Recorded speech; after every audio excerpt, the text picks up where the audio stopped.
Okay, so we're recording. We're here in front of the Durban High Court, and just wondered if you could introduce yourselves and say why you're here today.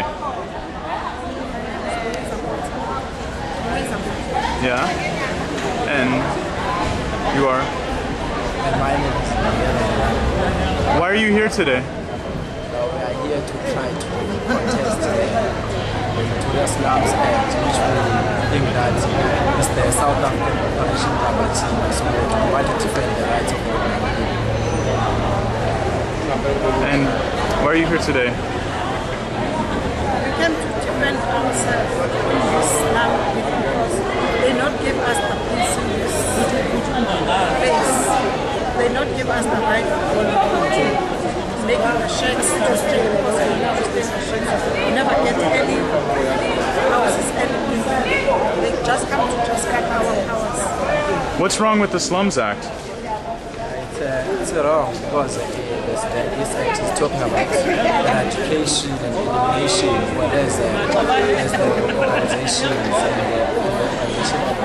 the beneficiaries of the housing subsidy, we need development, we need the upgrading and developing of our segment, not the demolition of elimination, as the act says, as it is called the elimination of slums. So the act legalizes the eradication of slums. Yeah, which we have to defend left, right, middle, and center up until we can even end up in the personal court because we cannot let them do They say that the Slums Act that was passed last year is very much like the 1934 Slums Act that was passed under apartheid. Yeah, we was in the court, then we was in the parliament on that day. They was going to just make it pass because they never give us even the chance to talk anything. They just say this thing, it's good for them because they show us they're working with apartheid government. They not give the poor the chance to just to be equal like everyone.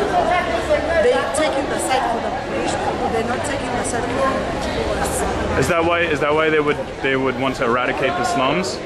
They want to eradicate our segment just because they putting a business interest ahead of poor people's lives, which we cannot tolerate.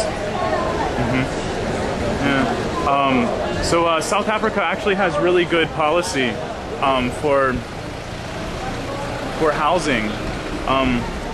On the papers, there's in 2004 they came out with a new housing policy called Breaking New Ground. Why do you think they're not following that housing policy? I think the problem is here in KwaZulu because there is that national policy Breaking New Ground, which as Abahlali we support it 100%. But the province does not want to practice it because it's not that it's a good one.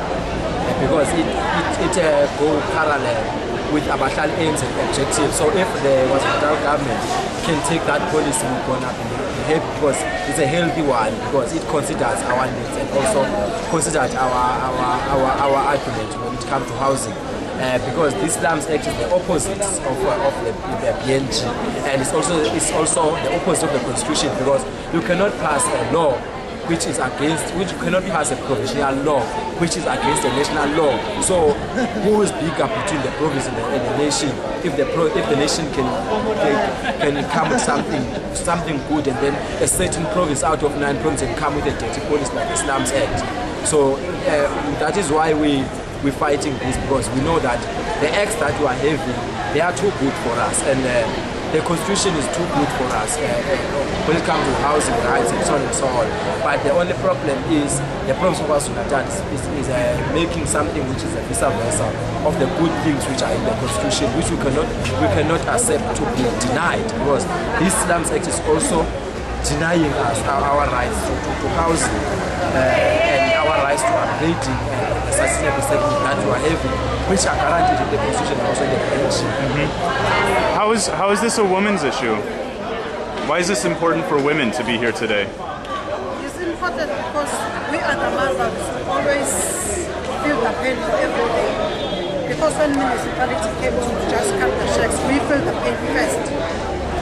And then from municipality municipality, they just give municipality chance for go and just, when they just send it to go and demolition that place, they can have to demolish it. Will be no say, we're not gonna go anywhere. Now that's why we just come to the court to try to find out for ourselves. Say, the law must have to take everyone. They mustn't take one of the side for the issue. Because the way was doing the time for update, now they're carrying on, they take that law, they put it to our side.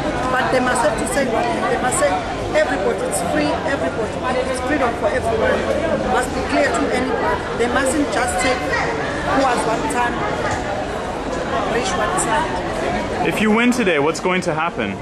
Would you like to introduce yourself, sir? We're going to save lots of people. Yeah.